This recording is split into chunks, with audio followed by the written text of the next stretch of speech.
The Bible speaks of the various authors of the Bible writing, singing, praying, and otherwise as they were moved by God. As one who preaches or teaches, the process is the same. God has something to say, and you are the pen with which He writes, the voice by which He speaks, or the hand by which He touches.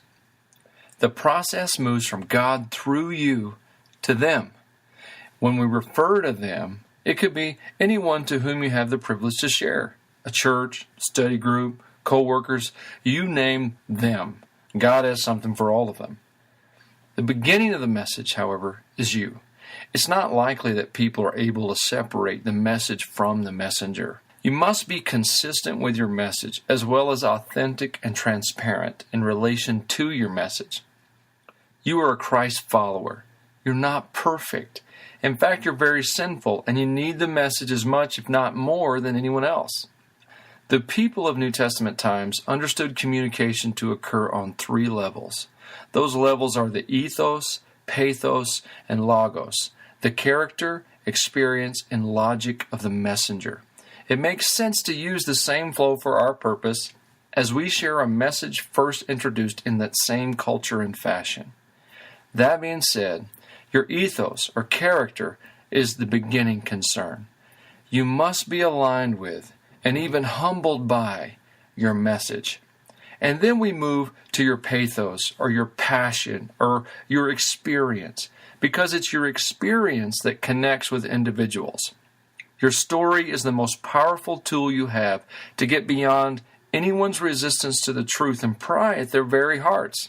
Jeremiah speaks of God's word burning in him. He wanted to keep quiet, but he couldn't. His heart was on fire with God's message.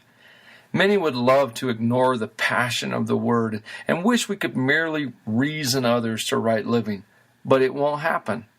People are not merely logical. They are flesh and blood, and they need the story. Jesus used the story regularly, so don't be afraid of it.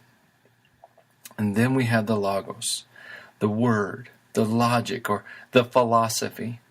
I've read that this was the least forceful of ancient communication. But without the logos, you have no message. You may rile a mob to action, but the action will be unclear or reactive rather than purposeful and right. If all 3 of these pieces of the message are in place, you have a megaphone to magnify the truth of what you say, your character and passion.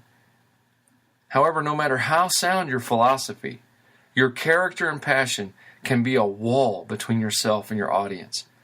And solid character and fiery passion cannot launch an ill-conceived message over that wall. Meet with God. Agree with God. God will transform you, and your message will find its audience.